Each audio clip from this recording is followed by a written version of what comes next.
भगवान की किसी न किसी सेवा में निरंतर संलग्न रहना दास्य भाव या सेवकाई है। स्कंद पुराण के अनुसार जो लोग अनुष्ठानों, चारों वर्णों तथा चारों आश्रमों में लिप्त रहते हैं वे भक्त माने जाते हैं, किंतु जब भक्तगण भगवान की प्रत्यक्ष सेवा में लगे होते हैं तो वे भागवत या शुद्ध भक्त होने चाहिए। जो लोग चारों वर्णों तथा चारों आश्रमों द्वारा सकाम कर्मों अथवा नियत कर्मों में संलग्न रहते हैं वे वास्तविक शुद्ध भक्त नहीं होते। जो सकाम कर्मों में लगे रहते हैं वो शुद्ध भक्त नहीं होता है। तो भी चूंकि वे भगवान को कर्मों का फल अर्पित करते हैं अतएव उन्हें भक्त माना जाता है।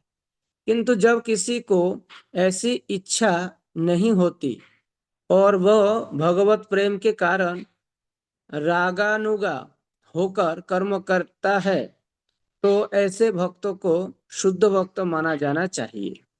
जो बद्ध जीव भौतिक जगत के संसर्ग में आ चुके हैं वे प्रकृति पर न्यूनाधिक प्रभुत्व जताने के लिए लालायित रहते हैं।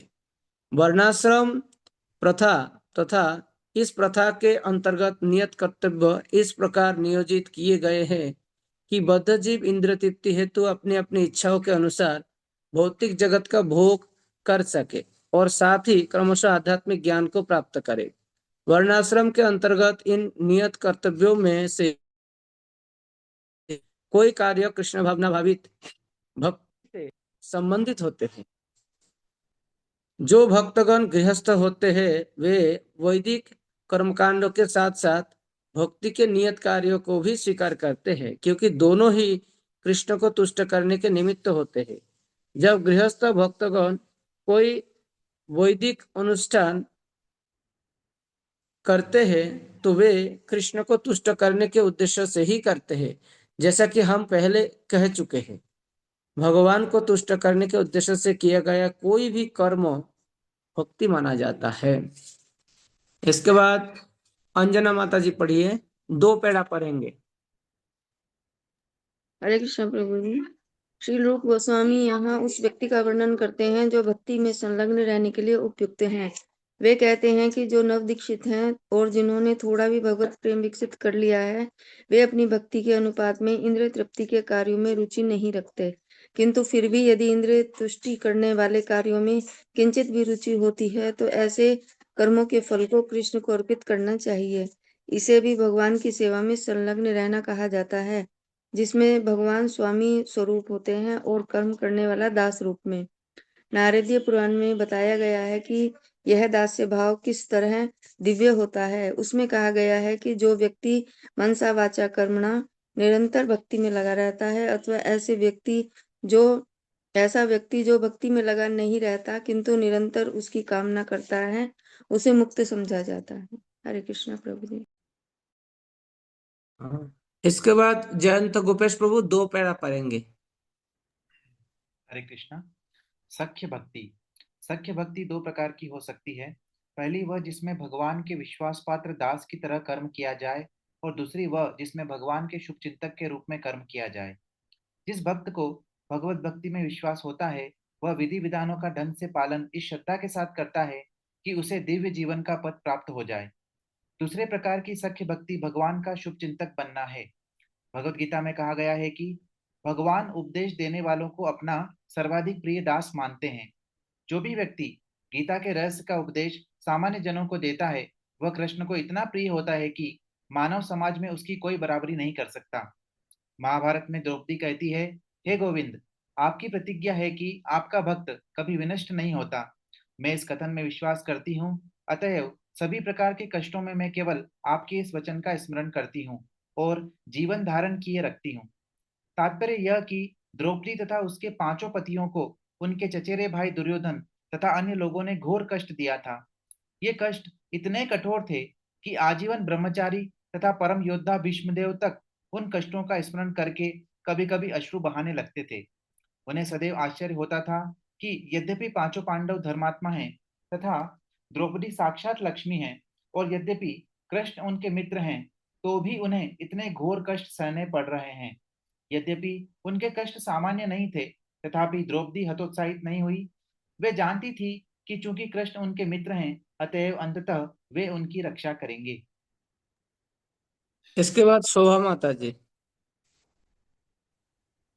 ऐसा ही कथन श्रीमद् भागवत में पाया जाता है, जिसमें हवि ऋषभराज के पुत्र महाराज निमि को संबोधित करते हैं। हे राजन, जो व्यक्ति परम पुरुष के चरण कमलों की सेवा से एक क्षण के लिए भी विमुख नहीं होता, ऐसी सेवा जिसके लिए इंद्र जैसे बड़े बड़े देवता ललायत रहते हैं, और जिसका दृढ़ विश्वास रहता है कि इससे बढ़कर दूसरा पूज्य या वांछनीय कुछ नहीं है, वह प्रथम श्रेणी का भक्त कहलाता है। श्री रूप गोस्वामी कहते हैं कि जिस नवदीक्षित भक्त ने भगवान के लिए थोड़ा सा भी प्रेम विकसित कर लिया है, वह निश्चित रूप से भक्ति का अधिकारी हो सकता है। जब वह ऐसी भक्ति में दृढ़ता से स्थित हो जाता है, तो यह आश्वस्त स्थिति उसकी भक्ति का गुह्य अंग बन जाती है। और आगे पढ़िए ना, छोटा कभी पैरा और कभी पढ़ ये लीजिए। कभी कभी ये पाया जाता है कि शुद्ध भक्त भगवान का विश्वास भाजन मित्र बनकर सेवा करने के निमित्त भगवान के मंदिर में लेट जाता है। भक्त के ऐसे मैत्रीपूर्ण आचरण को रागानुगा के रूप में स्वीकार किया जा सकता है। यद्यपि नियमानुसार भगवान के मंदिर में कोई लेट नहीं सकता, फिर भी भगवान का ये रागानुगा प्रेम सख्य भक्ति के अंतर्गत आता है। इसके बाद दीप्तिमयी माता जी पढ़िए। आप दो पैरा पढ़ेंगे एक साथ। हरे कृष्ण प्रभु जी। हरे कृष्ण। पूर्ण आत्मनिवेदन, भगवान के सर्वस्व अर्पित करना आत्मनिवेदन। पूर्ण आत्मनिवेदन के विषय में श्रीमद् भागवतम में एक सुंदर वर्णन मिलता है, जिससे भगवान कहते हैं, जो पूर्णतः मेरी शरणागत में हो चुका है और जिसने अन्य सारे कार्यों को पूरी तरह छोड़ दिया है, उसे इस जन्म में तथा अगले जन्म में मेरे द्वारा व्यक्तिगत रूप से सुरक्षा प्रदान किया जाता है। दूसरे शब्दों में, मैं आध्यात्मिक जीवन में अधिकाधिक अग्रसर होने में उसकी सहायता करना चाहता हूँ। ऐसा समझ लेना चाहिए कि ऐसे व्यक्ति को पहले ही शास्ति प्राप्त हो चुका है। भगवद गीता में इसकी भी पुष्टि हुई है कि ज्यों ही कोई व्यक्ति कृष्ण के शरणागत बन जाता है, त्यों ही कृष्ण उसका उत्तरदायित्व अपने ऊपर लेकर उसे सारे पाप फलों से सुरक्षा प्रदान करने की गारंटी प्रदान करते हैं। वे भीतर से आदेश भी देते हैं, जिससे भक्त को शीघ्र ही आध्यात्मिक सिद्धि भी प्राप्त हो सके। यह आत्मसमर्पण आत्मनिवेदन कहलाता है। आत्मा की परिभाषा विभिन्न विद्वानों ने भिन्न भिन्न रूप से दी है। कभी कभी आत्मा को आत्मा कहा जाता है, तो कभी मन या शरीर कहा जाता है। अतः पूर्ण आत्मसमर्पण का अर्थ है न केवल आत्मा के रूप में आत्मसमर्पण, अपितु भगवान की सेवा में अपना मन तथा शरीर भी अर्पित कर देना। इस प्रसंग में श्री भक्ति विनोद ठाकुर का एक सुंदर गीत है। उन्होंने आत्मनिवेदन करते हुए कहा, हे प्रभु, ये मेरा मन, मेरा घर बार, मेरा शरीर, मेरा सर्वस्व आपकी सेवा में अर्पित है। अब आप इनको साथ जैसा चाहे करें। आप हर वस्तु के परम स्वामी हैं, अतएव आप चाहे मुझे मारे या संरक्षण प्रदान करें, आपको सारा अधिकार प्राप्त है। मेरे पास अपना कहने के लिए कुछ भी नहीं है। हरे कृष्ण प्रभु। इसके बाद सीता समर्पण माता जी, आप दो पैरा पढ़ेंगे, तीन पैरा, सॉरी, छोटा छोटा तीनों पैरा पढ़ लेंगे। हरे कृष्ण प्रभु जी, प्रणाम। सभी को प्रणाम। श्री प्रपात की जय। श्री यमुनाचार्य ने भगवान की स्तुति करते हुए इस प्रकार के भाव निम्नलिखित शब्दों में व्यक्त किए। हे प्रभु, मैं किसी शरीर के भीतर मनुष्य या देवता जिस रूप में भी रहूं, जिस भी गुण से युक्त रहूं, इसकी मुझे परवाह नहीं, क्योंकि ये शरीर प्रकृति के 3 गुणों के अनुसांगिक फल है, और इन शरीरों का स्वामी मैं स्वयं को आपको समर्पित कर रहा हूँ। हरि भक्ति विवेक में शरीर के समर्पण के विषय में एक कथन आया है। भक्त कहता है, हे प्रभु, जिस प्रकार कोई बिका हुआ पशु अपने पालन तथा निर्वाह के विषय में कुछ नहीं सोचता, उसी प्रकार चूंकि मैंने अपना शरीर तथा आत्मा आपको समर्पित कर दिया है, अतएव अब मुझे अपने भरण पालन की कोई चिंता नहीं। दूसरे शब्दों में, मनुष्य को अपने निजी या परिवार के भरण पोषण के विषय में चिंता नहीं करना चाहिए। यदि कोई शरीर तथा आत्मा से वास्तविक रूप में समर्पित है, तो उसे सदैव याद रखना होगा कि उसकी एकमात्र चिंता भगवान की सेवा में लगे रहना है। श्रील रूप गोस्वामी कहते हैं कि शाक्य भक्ति एवं आत्मनिवेदन दो कठिन विधियां हैं, अतएव भगवान के साथ ऐसे संबंध विरले ही देखे जाते हैं। केवल सिद्ध भक्त ही इन दोनों विधियों को सरलता से निभा सकता है। तात्पर्य यह है, निष्ठावान भावमयी भक्ति से मिश्रित समर्पण यानी निवेदन देख पाना दुर्लभ है। मनुष्य को अपने आप को पूरी तरह भगवान की इच्छा पर छोड़ देना चाहिए। हरे कृष्ण प्रभु को प्रणाम। सुचित्रा माता जी, आप 2 पैरा पढ़ेंगे। प्रणाम प्रभु जी। प्रिय वस्तु अर्पित करना। श्रीमद् भागवतम में उद्धव से कृष्ण कहते हैं, हे मित्र, यदि कोई अपनी सर्वश्रेष्ठ या सर्वाधिक प्रिय वस्तु मुझे अर्पित करता है तो उसे नित्य लाभ मिलेगा। कृष्ण के लिए सारी चेष्टाएं करना। नारद पंचरात्र में एक कथन आता है कि प्रभु की तुष्टि के लिए जीवन के संपूर्ण क्षेत्रों में मनुष्य किस प्रकार कर्म करे।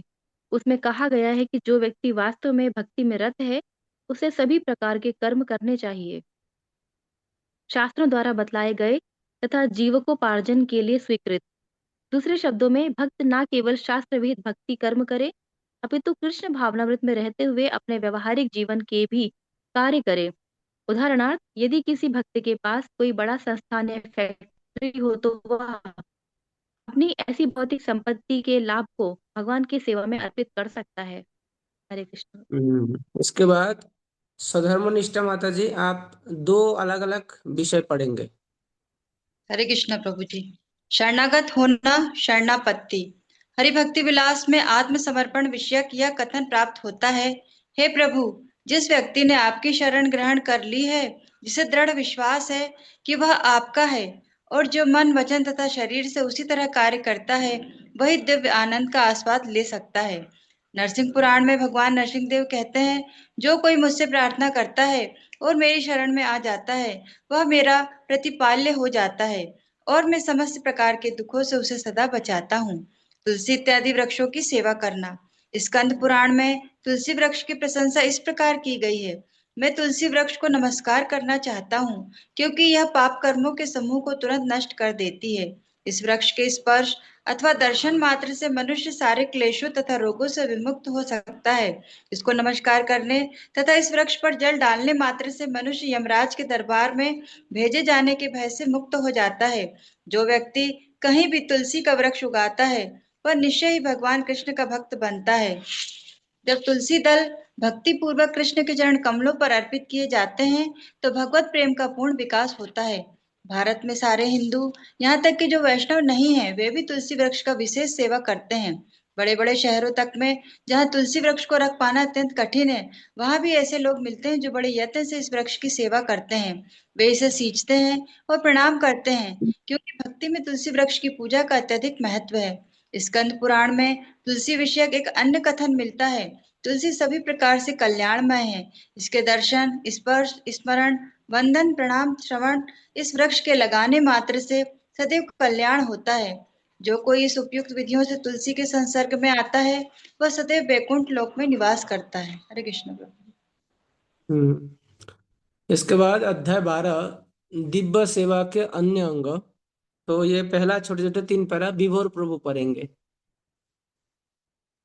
शास्त्रों का श्रवण। इसको हरे कृष्ण प्रभु जी, आवाज आ रही है? शास्त्रों का श्रवण। श्रील रूप गोस्वामी के अनुसार कोई भी ऐसी पुस्तक जो भक्ति के अग्रसर होने में प्रकाश डालती है वह शास्त्र मानी जाती है। श्रील माध्वाचार्य ने भी शास्त्र की परिभाषा रामायण, महाभारत, पुराण, उपनिषद, वेदांत या ऐसे ही शास्त्रों के अनुसरण में लिखे अन्य ग्रंथ के रूप में दी है। स्कंद पुराण में यह आता है, जो व्यक्ति वैष्णव भक्ति के अनुशीलन को प्रतिपादित करने वाले साहित्य के अध्ययन में निरंतर लगा रहता है वह मनुष्य समाज में कीर्ति पाता है और भगवान कृष्ण उस पर प्रसन्न होते हैं। जो व्यक्ति ऐसे साहित्य को अपने घर में सावधानी पूर्वक संजो कर रखता है और उसे सादर नमस्कार करता है वह सारे पाप फलों से मुक्त हो जाता है और अत्यंत देवताओं द्वारा पूजनीय बनता है। नारद मुनि के अंततः यस प्रभु जी, अंततः देवताओं द्वारा पूजनीय बनता है। नारद मुनि के प्रति एक कथन है, हे नारद, जो व्यक्ति वैष्णव साहित्य लिखता है और अपने घर में ऐसे साहित्य को रखता है, उसे घर में सदैव भगवान नारायण का वास होता है। श्रीमद् भागवतम में कहा गया है कि श्रीमद् भागवत समस्त वेदांत दर्शन का सार है।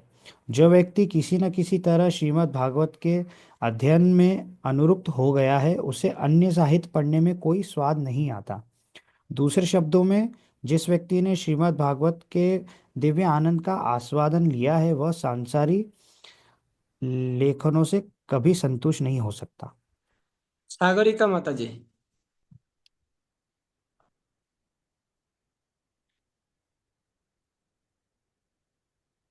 सागरिका माता जी, मथुरावास। हरे कृष्ण प्रभु जी, धन्यवाद जी। मथुरावास। बराह पुराण में मथुरा के आवासीय मकानों की प्रशंसा पाई जाती है। भगवान बराह पृथ्वी के लोगों से कहते हैं, जो व्यक्ति मथुरा के अतिरिक्त अन्य स्थानों के प्रति आकृष्ट होता है, वह निश्चित रूप से माया द्वारा सम्मोहित हो जाएगा। ब्रह्मांड पुराण में कहा गया है कि तीनों लोकों के सारे तीर्थ स्थानों की यात्रा करने के सारे फल मथुरा की पवित्र भूमि के स्पर्श मात्र से प्राप्त किए जा सकते हैं। अनेक शास्त्रों में कहा गया है कि मथुरा की भूमि के श्रवण, स्मरण, महिमा, गान, वांछा, दर्शन या स्पर्श मात्र से मनुष्य की सारी इच्छाएं पूरी हो जाती हैं।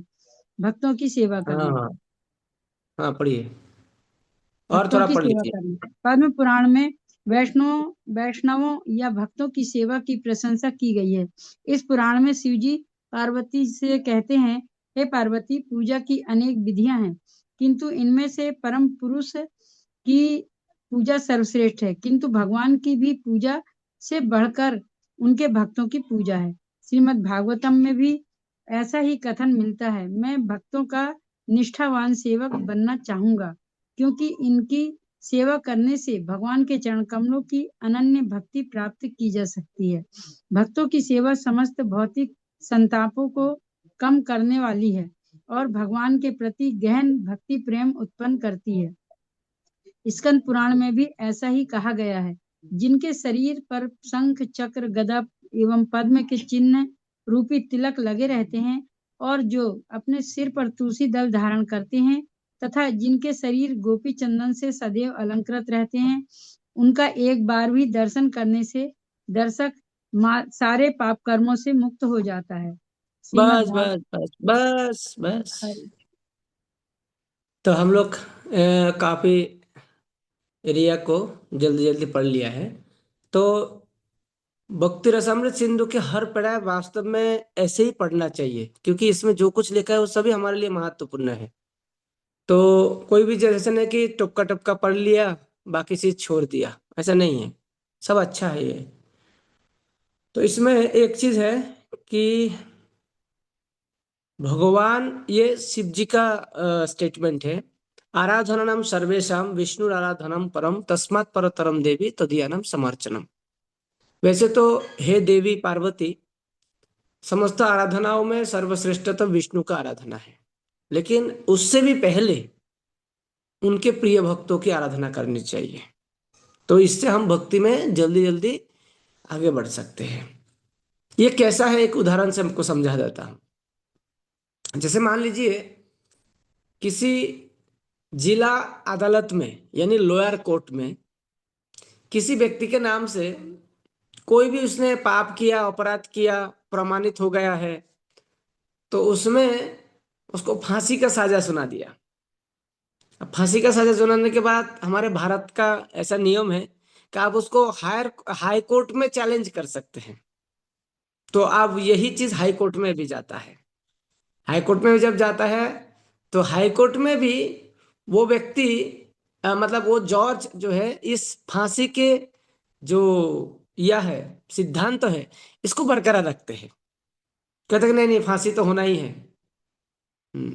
क्यों?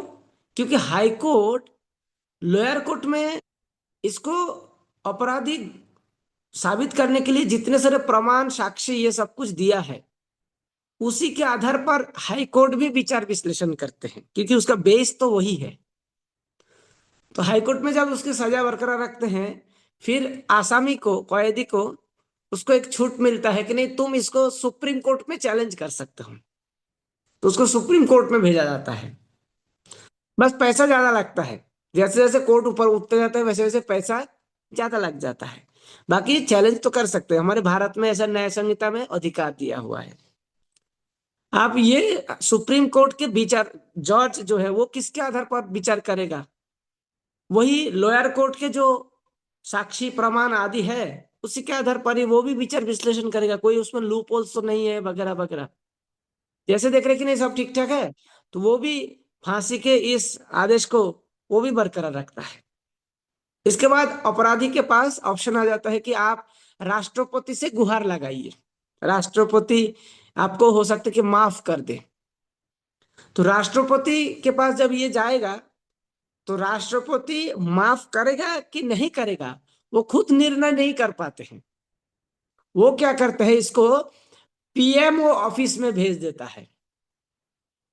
पीएमओ ऑफिस, प्रधानमंत्री ऑफिस जो है वहां पे भेजता है इसको। भाई आप लोग इसको लेकर डिस्कस करो क्या हो सकता है क्या नहीं हो सकता है। पीएमओ ऑफिस के पास जब ये फाइल जाते हैं तो वो भी इसको ये निर्णय नहीं देता है कि बस इनको तो फांसी हटाना चाहिए, ये निर्णय नहीं कर सकते वो इसको भेज देता है होम सेक्रेटरी ऑफिस में, मतलब जो होम मिनिस्टर के जो कार्यालय है वहां पे भेजता है उसको। तो होम मिनिस्टर के जो कार्यालय में इसका विचार विश्लेषण होता है, तो वहां के कुछ ऑफिसर वो लोग चले जाते हैं ग्राउंड फील्ड में, जहां पे इस घटना को अंजाम दिया है, उसके आसपास के साक्षी सबूत प्रमाण, फिर वो थोड़ा बहुत उसके ऊपर तलबदारी करते हैं। और 1-2 महीना समय लगाकर फिर वो होम मिनिस्ट्री ऑफिस में कहते कि नहीं नहीं, इनको तो माफी नहीं मिलना चाहिए, है इनको फांसी देना ही पड़ेगा। फिर यही सिद्धांत तो चले जाते हैं पीएमओ ऑफिस में। पीएम ऑफिस भी यही बोलते हैं कि हाँ हाँ उसको तो वही करना चाहिए, इसको माफी दे नहीं सकते हैं। फिर पीएमओ ऑफिस से ये रिपोर्ट चले जाता है फिर प्रेसिडेंट के पास। प्रेसिडेंट भी कहते हैं कि नहीं नहीं, इसको हम माफी नहीं दे सकते हैं, ये बहुत ही घिनौना अपराध हो गया है, इसको हम माफ नहीं करेंगे। फिर वही चीज फिर राष्ट्रपति भेज देता है, तो फिर वो आ जाता है सुप्रीम कोर्ट के पास। सुप्रीम कोर्ट भी बोलते हैं नहीं नहीं, हाँ ये ऊपर से खारिज होके आया है, इसको अब यह करना ही है, मतलब अंजाम देना ही पड़ेगा। फिर ये आ जाता है हाई कोर्ट में। हाई कोर्ट में बोलते हैं हाँ हाँ ठीक है, ऊपर से ये सब यही होके आया है, इसको अब फिर से नीचे लोअर कोर्ट में भेजो। फिर यही आदेश फिर लोअर कोर्ट में आता है, मतलब लोअर कोर्ट से ये ऊपर गया और ऊपर गया और ऊपर गया और ऊपर गया और ऊपर गया और ऊपर गया, वहां से फिर आया फिर आया फिर आया फिर आया फिर आया। इसी प्रकार आपके बाजू में रहने वाली जो वैष्णव है वही आपको सिखा रहा है कि कृष्ण भक्ति करो। और ये जो उपदेश करते हैं इनको गुरु कहते हैं। सबसे पहले शिक्षा गुरु ढकेलते हैं दीक्षा गुरु के पास, दीक्षा गुरु दीक्षा दिला देते हैं। और ऐसे गुरुओं में सर्वश्रेष्ठ कौन है? शिव जी है। और शिव जी बोल रहे कि हाँ भाई देव देवताओं की उपासना से निराकार उपासना, निराकार उपासना से परमात्मा की उपासना, परमात्मा की उपासना से साकार उपासना, साकार उपासनाओं में भी विष्णु नारायण राम ये सब छोड़ के आखिर में कृष्ण उपासना। लेकिन कृष्ण उपासना में भी बताया गया है कि पहले आपको कृष्ण के भक्तों की उपासना करना है। और भक्त कौन है? जो आपके बगल में रहकर आपको पहले ही बोला है कि तुम कृष्ण भक्ति करो, वही है भक्त। इसका मतलब क्या हुआ कि हमारे भक्ति तब आगे बढ़ेंगे जब हमारे बाजू वाले भक्तों को हम श्रद्धा करेंगे, सम्मान करेंगे, उसको हम पूजा करेंगे, उसके साथ हम अच्छे से व्यवहार करेंगे, उनको ही हम अपने जीवन के आध्यात्मिक रूप में आगे बढ़ने के लिए एक श्रेष्ठ कांडरी मानेंगे, एक नाविक मानेंगे, गुरु कर्णधारम ऐसा मानेंगे, तो ही हम भक्ति में आगे बढ़ेंगे। हमारी बुद्धि ऐसा हो जाते हैं कि धीरे धीरे जैसे जैसे हम भक्ति में आते हैं ना, तो सबसे पहले जिससे हम भक्ति सीखते हैं उनके प्रति अवज्ञा बुद्धि आते हैं। और हमको लगता है कि जीवन में ऐसा कभी आएगा कि हमको बहुत बड़ा एक गुरु मिल जाएगा, बहुत बड़ा एक ऐसा महापुरुष मिल जाएगा कि जिसके बाद हमारे पतन का और कोई संभावना नहीं होगा। बस उनके हाथ पकड़ लेंगे, पैर पकड़ लेंगे, उसका धूली पी लेंगे, खा लेंगे, सिख तो हो जाएंगे, स्नान कर लेंगे चरण धूलि से, चरण रस से, तो हम तो बिल्कुल बिल्कुल एकदम माया मुक्त हो जाएंगे। हमारे बाजू वालों के पास इतना ताकत कहाँ है। बाजू वाले तो हमको हमेशा भड़का रहा है, बार बार परेशान कर रहे हैं, परीक्षा कर रहे हैं, और बार बार अंगुली हमारे कागज में अंगुली डाल रहे हैं। इनसे क्या भक्ति सीखे, इनके खुद का ही कोई ठिकाना नहीं है, क्या इनसे भक्ति करें। इस प्रकार से पोति परिचयात अवज्ञा भवते काम करता है हमारे ऊपर।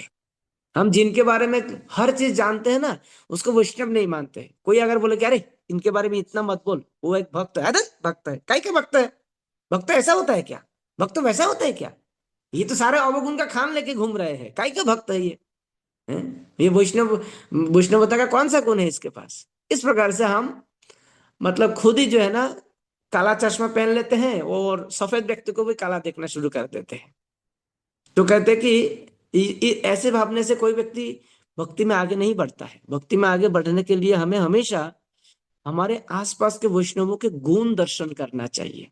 वैष्णवेर गुणग्राही ना देखो ये दोष, काय मनोवाक्य करे वैष्णवे संतोष। इसी भावना से ही हम आगे बढ़ेंगे। हमारी भक्ति में आगे बढ़ने के लिए दूर दूरांत से भक्त लोग हमारे लिए प्रार्थना नहीं करेंगे कि हम भक्ति में आगे बढ़े। हमारे बाजू वाले भक्त ही हमारे लिए प्रार्थना करेंगे कि हम आगे बढ़े। इसलिए प्रयास करना है कि आसपास के वैष्णवों को वैष्णव ज्ञान से उनके साथ अच्छी व्यवहार करें। ओके, नेक्स्ट अंजना माता जी। हरे कृष्ण प्रभु जी। श्रीमद् भागवत में ऐसा ही ऐसा ही कथन मिलता है। भक्त के पास जाने, उसके चरण कमल छूने या उसे आसन देने से मनुष्य सारे पापों से के फलों से मुक्त हो जाता है। इसमें कोई संशय नहीं है। यहाँ तक कि ऐसे वैष्णव के कार्यकलापों के स्मरण से ही मनुष्य अपने परिवार सहित शुद्ध हो जाता है। तो फिर उसकी प्रत्यक्ष सेवा करने के विषय में तो क्या कहा जाए। आदि पुराण में साक्षात भगवान कृष्ण अर्जुन को संबोधित करते हैं, हे पार्थ, जो अपने को मेरा भक्त बताता है वह मेरा भक्त नहीं है। जो अपने को मेरे भक्त का भक्त बताता है असल में वही मेरा भक्त है। कोई भी व्यक्ति भगवान के पास सीधे नहीं पहुंच सकता, उसे शुद्ध भक्त के माध्यम से उन तक पहुंचना चाहिए। इसीलिए वैष्णव आचार पद्धति में मनुष्य का पहला कर्तव्य किसी भक्त को गुरु रूप में स्वीकार करना तथा तब उसकी सेवा करना होता है। श्री रूप गोस्वामी कहते हैं कि भक्ति रसामृत सिंधु में विभिन्न शास्त्रों से दिए गए सारे उद्धरण महान आचार्यों और भगवत भक्तों को मान्य हैं। इसके बाद जयंत गोपेश प्रभु, आप 2 प्रसंग पढ़िए। अपने पद के अनुसार भगवान की सेवा करना। पद्म पुराण में कहा गया है कि मनुष्य को चाहिए कि अपनी आर्थिक स्थिति के अनुसार विभिन्न उत्सवों को संपन्न करे। हर व्यक्ति को चाहिए कि भगवान के विभिन्न उत्सवों एवं समारोहों को अवश्य मनाए। कार्तिक में भक्ति करना। इन सर्वाधिक महत्वपूर्ण उत्सवों में एक उत्सव है ऊर्ज व्रत। यह कार्तिक मास में मनाया जाता है। इस उत्सव में विशेषतया वृंदावन में दामोदर रूप में भगवान के अर्चा विग्रह की पूजा का विशेष कार्यक्रम होता है। दामोदर का संदर्भ है अपनी माता यशोदा द्वारा कृष्ण को रस्सी से बांधे जाना। कहा जाता है कि जिस प्रकार भगवान दामोदर अपने भक्तों को अत्यंत प्रिय हैं, उसी प्रकार दामोदर मास अर्थात कार्तिक मास भी उन्हें अति प्रिय है। कार्तिक मास में ऊर्ज व्रत के समय मथुरा में भक्ति करने की विशेष संस्तुति की जाती है। आज भी अनेक भक्त इस प्रथा का पालन करते हैं। वे मथुरा या वृंदावन में पूरे कार्तिक मास में भक्ति करने के उद्देश्य से वहां जाकर ठहरते हैं। पद्म पुराण में कहा गया है, भगवान भक्त को मुक्ति या भौतिक सुख तो दे सकते हैं, किंतु भक्तगण कार्तिक मास में मथुरा में रहकर कुछ भक्ति कर लेने पर ही भगवान की शुद्ध भक्ति प्राप्त करना चाहते हैं। तात्पर्य यह है कि भगवान उन सामान्य व्यक्तियों को भक्ति नहीं प्रदान करते जो भक्ति के विषय में निष्ठावान नहीं है, किंतु ऐसे निष्ठा रहित व्यक्ति भी यदि कार्तिक मास में विशेषतया मथुरा मंडल में रहकर विधि पूर्वक भक्ति करते हैं तो उन्हें भगवान की व्यक्तिगत सेवा प्राप्त होती है। हाँ, इसके बाद दीप्तिमयी माता जी। जी प्रभु जी। भगवान की लीला संबंधी उत्सव को मनाना। भविष्य पुराण में भगवान की प्राकट तथा उनके अन्य दिव्य लीलाओं का उत्सव रूप में मनाने के विषय में कहा गया है, हे जनार्दन, हमें बतलाएं कि आपकी माता देवी ने आपको किस दिन जन्म दिया। यदि हम यदि आप हमें यह बतला दें तो हम उस तिथि को महोत्सव मनाएं। एक ऐसी के संहारक, हम आपके चरण कमलों पर पूर्ण रूपेण शरणागत हैं और हम उत्सव के द्वारा आपको केवल प्रसन्न करना चाहते हैं। भविष्य पुराण का यह कथन इसका प्रमाण है कि भगवान की विविध उत्सवों को मनाने से भगवान अवश्य ही प्रसन्न होते हैं। अत्यधिक भक्ति पूर्वक अर्थ विग्रह की सेवा करना। आदि पुराण में कहा गया है कि जो व्यक्ति भगवान के पवित्र नाम का निरंतर कीर्तन करता है और जो भक्ति में तल्लीन रहकर दिव्य आनंद का अनुभव करता है, उसे केवल मुक्ति कभी नहीं दी जाती, अपितु भक्ति की सुविधा प्रदान की जाती है। मुक्ति का अर्थ है भौतिक कर्म से छुटकारा। मुक्त हो जाने पर इस जगत में उसे फिर से जन्म नहीं लेना पड़ता। निर्विशेषवादी अपने अस्तित्व को समाप्त करने के लिए ब्रह्म में तल्लीन होना चाहते हैं, किंतु श्रीमद् भागवतम के अनुसार मुक्ति अपने समान स्थिति को प्राप्त करने का शुभारंभ मात्र है। हर जीव को समान स्थिति भगवत सेवा में संलग्न होना है। आदि पुराण के कथन से ऐसा प्रतीत होता है कि भक्त केवल भक्ति में तल्लीन रहने से संतुष्ट होता है। उसे भौतिक बद्ध जीवन से किसी मुक्ति की आकांक्षा नहीं रहती।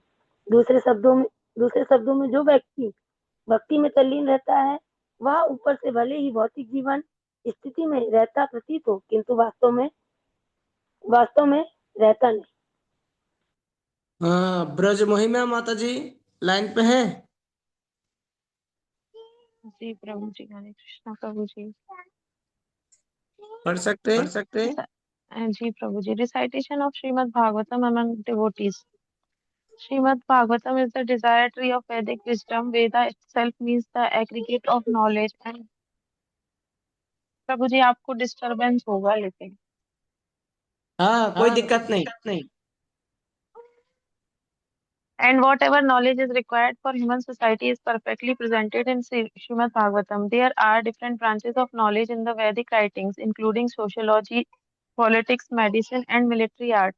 All these and other branches of knowledge are perfectly described in the Vedas. So, as far as spiritual knowledge is concerned, there is also that is also perfectly described there. And Srimad Bhagavatam is considered to be the ripened fruit of this desire-fulfilling tree of the Vedas. A tree is honored by the production of its fruit. For example, a mango tree is considered very valuable because it produces the king of all fruits, the mango. When the mango fruit becomes ripened, it is the greatest gift of that tree, and Srimad Bhagavatam is similarly held to be the ripened fruit of the Vedic tree. And as ripened fruit becomes more relishable when first touched by the beak of a parrot or shuka, Srimad Bhagavatam has become more relishable by being delivered through the transcendental mouth of Shukadev Goswami. Srimad Bhagavatam should be. बस हरे कृष्णा प्रभु। उसके बाद शोभा माता जी।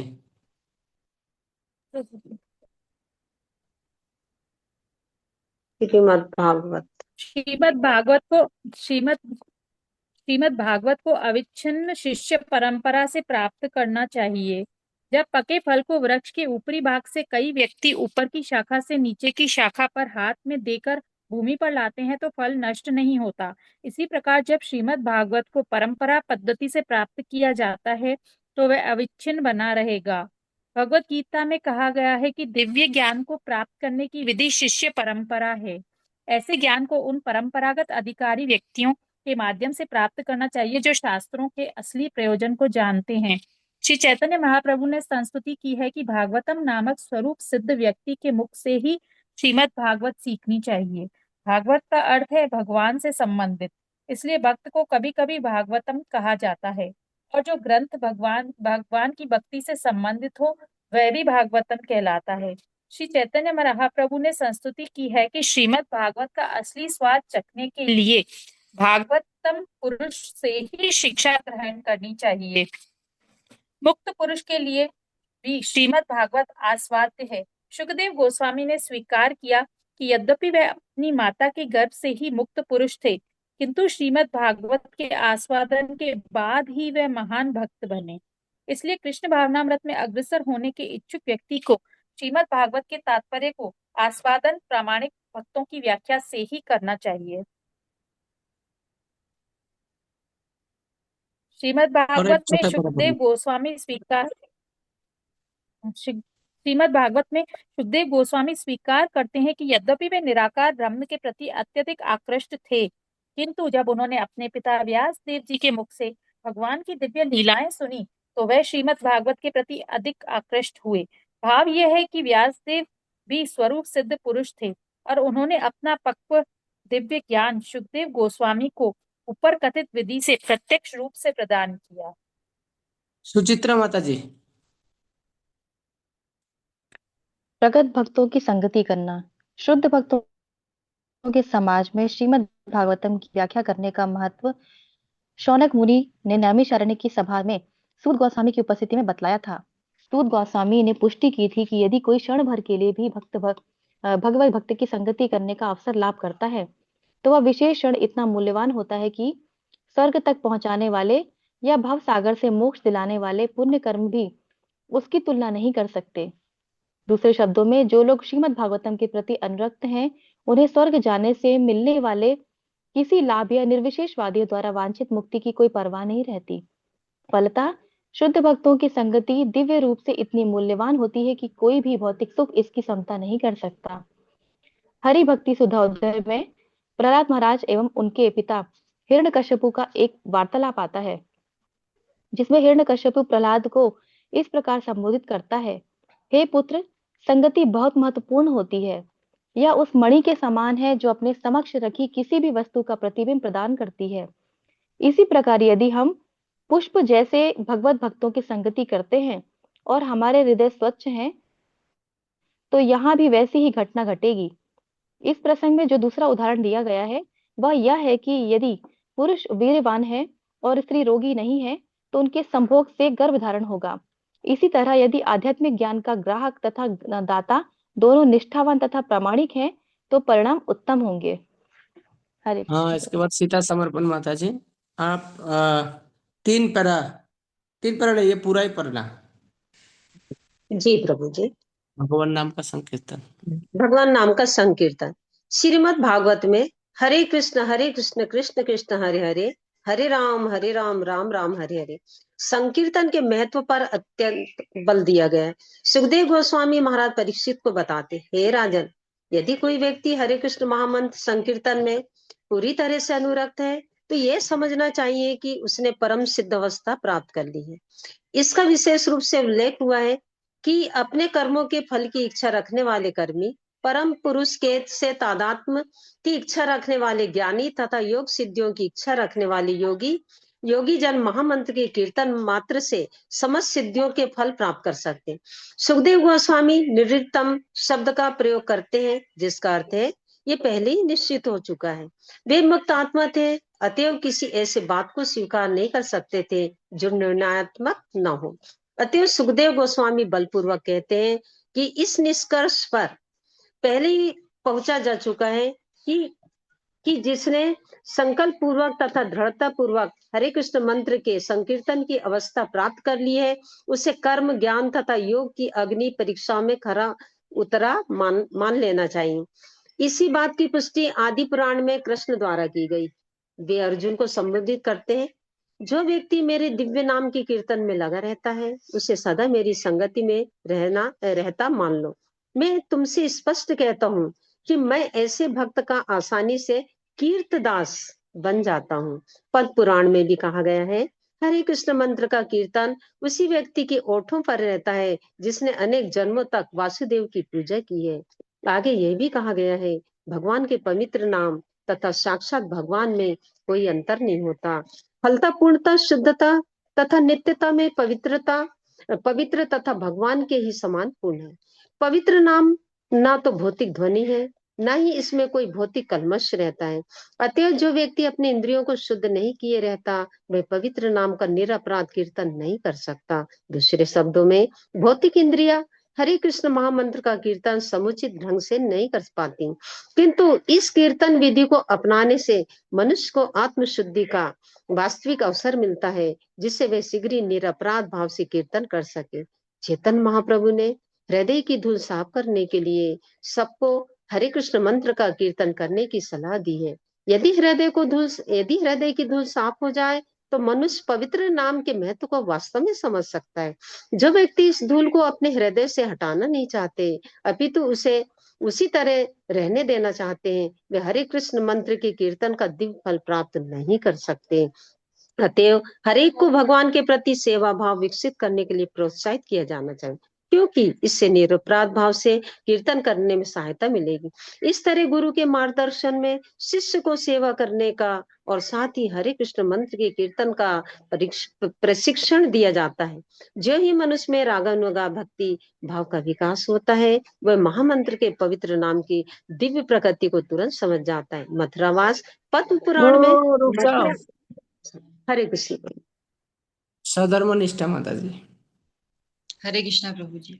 मथुरावास पद्म पुराण में मथुरा या द्वारिका जैसे पवित्र स्थानों में निवास करने के महत्व का वर्णन मिलता है।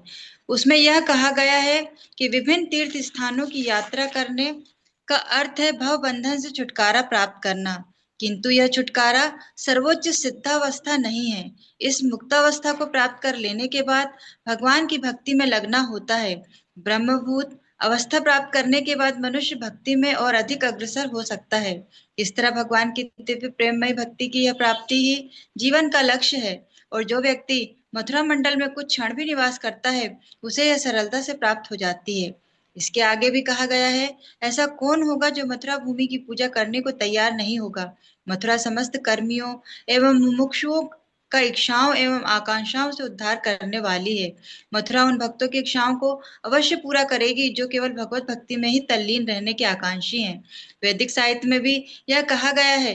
कैसी विचित्र बात है कि मथुरा में एक दिन भी वास करने से मनुष्य को भगवान के प्रति दिव्य भक्ति, दिव्य प्रेम भाव का उत्पन्न हो जाता है। यह मथुरा भूमि अवश्य बैकुंठ धाम से अधिक गरी ऐसी है। हरे कृष्ण।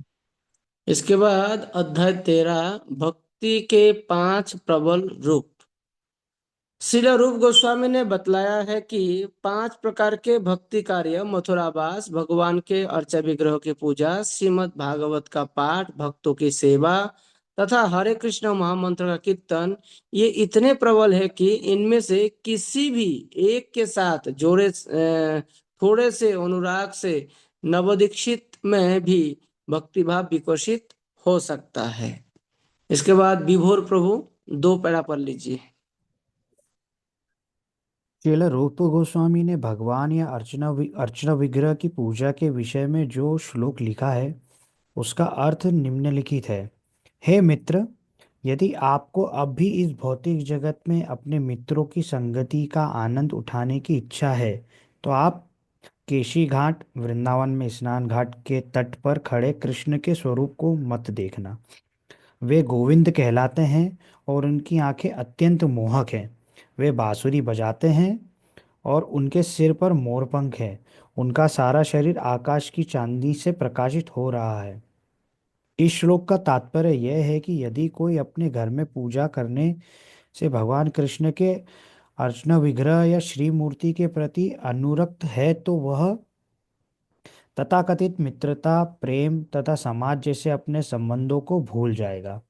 इस तरह हर गृहस्थ का कर्तव्य है कि भगवान के अर्च विग्रहों को अपने घर में स्थापित करके अपने परिवार वालों के साथ पूजा करना शुरू कर दे। इससे क्लबों, सिनेमाघरों तथा नित्य आयोजनों में जाना तथा धूम्रपान, मद्यपान जैसे अवांछित कार्यों से प्रत्येक मनुष्य को मुक्ति मिल जाएगी। यदि घर पर अर्च विग्रहों की पूजा पर बल दिया जाए तो ऐसी सारी व्यर्थ की बातें भूल जाएंगी। इसके बाद सागरिका माता जी। हरे कृष्ण प्रभु जी प्रणाम। श्रील रूप गोस्वामी आगे लिखते हैं, हे मूर्ख मित्र, मेरे विचार से तुमने मंगलप्रद श्रीमद् भागवत को पहले से थोड़ा बहुत सुन रखा है, जिसमें सकाम कर्मों, आर्थिक विकास तथा मुक्ति के फलों की आकांक्षाओं की बुराई की गई है। अब निश्चित रूप से श्रीमद् भागवत के 10वें स्कंद के कृष्ण लीला विषयक श्लोक तुम्हारे कानों से धीरे धीरे प्रवेश होकर तुम्हारे हृदय में जाएंगे। श्रीमद् भागवत के प्रारंभ में कहा गया है कि जब तक मनुष्य में कर्म कांडों, आर्थिक विकास तथा ब्रह्म से तादात्म्य के सकाम फलों को कूड़े के समान निकालकर बाहर फेंकने की योग्यता नहीं आ जाती, तब तक वह श्रीमद् भागवत को नहीं समझ सकता। भागवत में भक्ति का एकांतिक वर्णन हुआ है। जो व्यक्ति त्याग की भावना से श्रीमद् भागवत का अध्ययन करता है, वही दसम स्कंद में वर्णित भगवान की लीलाओं को समझ सकता है। दूसरे शब्दों में, जब तक किसी में श्रीमद् भागवत के लिए स्वतः उत्पन्न आकर्षण न हो, तब तक इस दसम स्कंद की कथाओं को यथा रासलीला को समझने का प्रयास नहीं करना चाहिए। श्रीमद् भागवत का यथा रूप में आस्वादन करने के लिए शुद्ध भक्ति का होना आवश्यक है। श्री रूप गोस्वामी के उपर्युक्त 2 श्लोकों में कुछ रूपात्मक उपमाएं पाई जाती है, जो अप्रत्यक्ष रूप से भौतिकतावादी समाज मैत्री तथा प्रेम की संगति की भर्त्सना करती है। लोग सामान्यतया समाज मैत्री तथा प्रेम के प्रति आकृष्ट होते हैं और इन भौतिक कलमशों को विकसित करने के लिए बृहद आयोजन तथा प्रबल प्रयास करते हैं, किंतु राधा तथा कृष्ण की श्री मूर्तियों का दर्शन भौतिक संगति के ऐसे प्रयासों को भुलाने के लिए होता है। रूप गोस्वामी ने अपना यह श्लोक इस तरह रचा है, मानो ऊपर से वे मैत्री तथा प्रेम की भौतिक संगति की प्रशंसा कर रहे हों तथा श्री मूर्ति या गोविंद के दर्शकों की निंदा कर रहे हों। यह रूपात्मक अलंकार इस तरह रचा जाता है कि जिन वस्तुओं की प्रशंसा की जानी है उनकी निंदा हो जाती है और जो निंदनीय है उनकी प्रशंसा हो जाती है। इस श्लोक का असली भाव यह है कि यदि कोई भौतिक मैत्री प्रेम तथा समाज की बेहूदगी को भुलाना चाहता है तो उसे गोविंद के स्वरूप का दर्शन करना चाहिए। हरे कृष्ण। हाँ, इसके बाद फिर से अंजना माता जी। हरे कृष्ण प्रभु जी। इसी प्रकार से श्री रूप गोस्वामी ने कृष्ण विषय कथाओं के आस्वादन की दिव्य प्रकृति का वर्णन किया है। एक बार एक भक्त ने कहा, यह आश्चर्यजनक लगता है कि जब से मैंने अपने अश्रुओं से नहलाए गए भगवान को देखा है, तब से मेरे शरीर में कंपन होता है और मुझसे मेरा एक भी भौतिक कार्य नहीं हो पाता। उन्हें देखने के पश्चात मैं अपने घर में चुपचाप नहीं रह पाता हूँ। मैं सदा के लिए उनके पास जाना चाहता हूँ। इस कथन का तात्पर्य यह है कि जब किसी को सौभाग्य से शुद्ध भक्त का संसर्ग मिलता है तो वह कृष्ण के विषय में सुनने, उनके विषय में जानने के लिए आतुर हो उठता है, अथवा दूसरे शब्दों में वह पूर्णतया कृष्ण भावना भावित हो जाता है। इसी प्रकार महामंत्र के श्रवण और कीर्तन के विषय में एक कथन है। कहा जाता है कि संतगण कृष्ण का निरंतर यशोगान करने वाले भक्त नारद के हाथ की वीणा के झंकृत तारों को सुन सके। अब वही ध्वनि मेरे कानों में प्रविष्ट हो चुकी है और मुझे परम पुरुष की उपस्थिति का निरंतर आभास हो रहा है। धीरे धीरे मैं समस्त भौतिक भोग के प्रति सारी आसक्ति से विहीन होता जा रहा हूँ। बस बस बस बस। हरे कृष्ण। हाँ, इसके बाद दीप्तिमयी माता जी, आप 2 पैरा पढ़ेंगे। फिर श्री रूप गोस्वामी ने मथुरा मंडल का वर्णन किया। मैं यमुना नदी के तट पर खड़े भगवान का स्मरण करता हूँ। वे कदम के वृक्षों के बीच में अत्यंत सुंदर लगते हैं, जहाँ उद्यानों में अनेक पक्षी चहचहा रहे हैं। ये सभी स्मरण मुझे सदैव सौंदर्य तथा आनंद की दिव्य अनुभूति प्रदान करते हैं। रूप रूप गोस्वामी द्वारा वर्णित मथुरा मंडल तथा वृंदावन की अनुभूति अभक्तों तक को होती है। मथुरा जिले के 84 वर्ग मील के अंतर्गत आए स्थान यमुना नदी के तट पर इतने सुंदर ढंग से स्थित है कि एक बार वहां जाने वाला इस भौतिक जगत में फिर लौटकर आना नहीं चाहेगा। श्री रूप गोस्वामी के ये कथन मथुरा तथा वृंदावन की अनुभूत वर्णन है।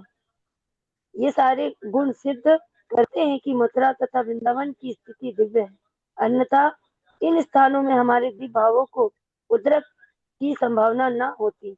जब कोई मथुरा या वृंदावन पहुंचता है तो ऐसी दिव्य अनुभूतियां तुरंत ही उदित हो जाती है, हो उठती है।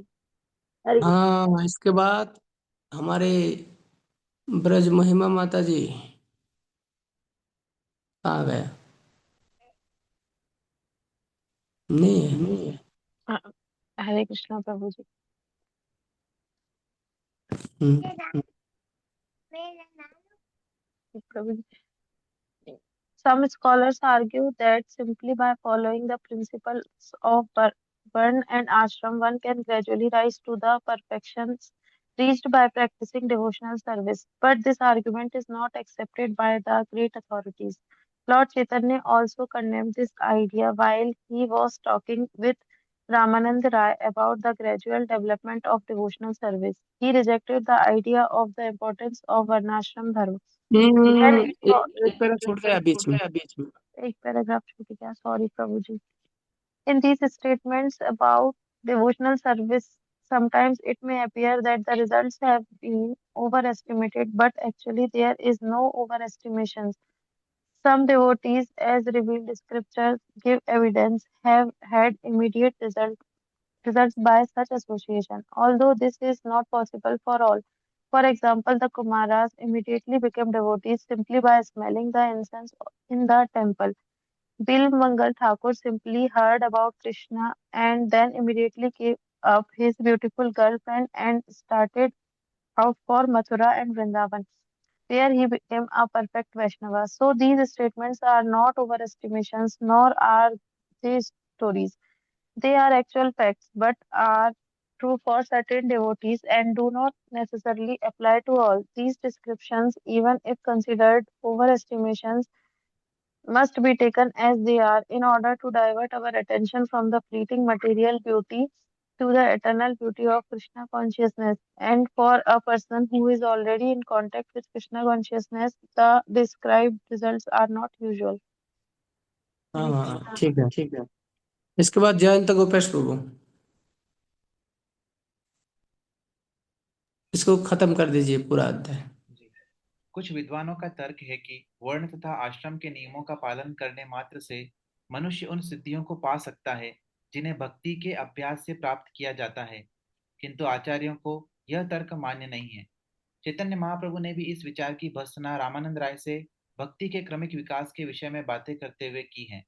जब रामानंद राय ने वर्णाश्रम धर्म का विचार उनके समक्ष रखा तो उन्होंने उसे अस्वीकार कर दिया। उन्होंने कहा कि वर्ण तथा आश्रम की यह प्रगति केवल बाह्य है, इससे भी अधिक ऊंचा एक और सिद्धांत है। भगवत गीता में भी भगवान कहते हैं कि मनुष्य उत्थान के अन्य सारे सिद्धांतों को त्याग कर कृष्ण भावनामृत की विधि को ग्रहण करे, इससे जीवन की सर्वोच्च सिद्धि प्राप्त करने में सहायता मिलेगी। श्रीमद् भागवतम में भगवान स्वयं कहते हैं, जब तक मनुष्य मेरी लीलाओं तथा कार्यों को सुनने के लिए स्वतः जनित अनुराग विकसित न कर ले, तब तक वह वर्ण तथा आश्रम के नियत कर्तव्यों को संपन्न करे। दूसरे शब्दों में, वर्णाश्रम के नियत रूप अर्थ, काम अथवा मोक्ष की प्राप्ति के लिए संपन्न धार्मिक अनुष्ठान है। ये सारी बातें उन व्यक्तियों के लिए संस्तुत की जाती हैं जिन्होंने कृष्ण भावनामृत विकसित नहीं किया है। वस्तुतः शास्त्रों में संस्तुत ये सारे कार्य कृष्ण भावनामृत तक ले जाने के लिए ही हैं, किंतु जिसने पहले से कृष्ण के लिए स्वजात अनुराग विकसित कर लिया है, उसे शास्त्रों द्वारा नियत कर्तव्यों को नहीं करना पड़ता। इसके बाद अध्याय 14, भक्ति की पात्रता। कुछ विद्वानों की संस्तुति है कि भक्ति तक पहुंचने में ज्ञान तथा त्याग महत्वपूर्ण कारक होते हैं, किंतु वस्तु स्थिति यह नहीं है। वस्तुतः ज्ञान या त्याग का अनुशीलन जो कृष्ण भावनामृत में पाव जमाने के लिए अनुकूल होता है, भले ही प्रारंभ में स्वीकार कर लिया जाए, किंतु अंततः उनका तिरस्कार करना पड़ सकता है, क्योंकि भक्ति यदि आश्रित है तो केवल सेवा भाव या सेवा की इच्छा पर, अन्य किसी पर नहीं। उसे निष्ठा के अतिरिक्त और कुछ नहीं चाहिए। शोभा माता जी पढ़िए। पटु भक्तों का अभिमत है कि मानसिक चिंतन यानी कि ज्ञान तथा योगाभ्यास की कृत्रिम तपस्या भवबंधन से छूटने के लिए अनुकूल हो सकती है, किंतु इनसे हृदय अधिक कठोर बनता जाता है। ये भक्ति की उन्नति में बिल्कुल सहायक नहीं हो सकते।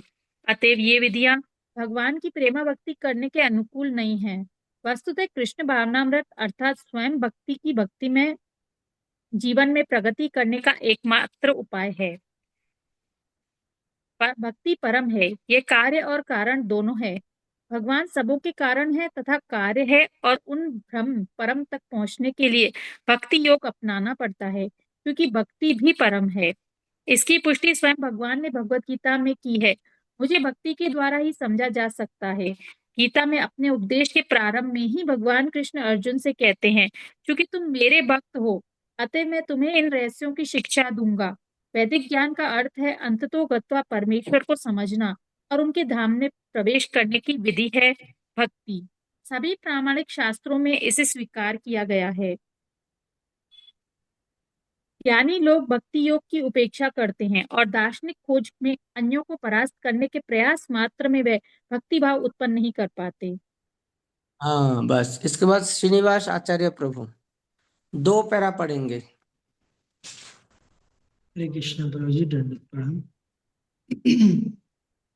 श्रीमद् भागवत में 11.20.31 कृष्ण कहते हैं, हे उद्धव, जो लोग मेरी सेवा में गंभीरता पूर्वक लगे हुए हैं, उनके लिए दार्शनिक चिंतन, ज्ञान तथा कृत्रिम वैराग्य का अनुशीलन अधिक उपयुक्त नहीं होता। जब कोई व्यक्ति मेरा भक्त बन जाता है तो उसे भौतिक भोग के त्याग के सारे फल स्वतः उपलब्ध हो जाते हैं और उसे परम सत्य को समझने के लिए काफी ज्ञान प्राप्त हो जाता है। भक्ति में प्रगति की यही परीक्षा है। भक्त कभी अंधकार में नहीं रह सकता, क्योंकि भगवान उस पर विशेष दया दिखाते हैं और उसके अंतःकरण से उसे प्रकाश प्रदान करते हैं।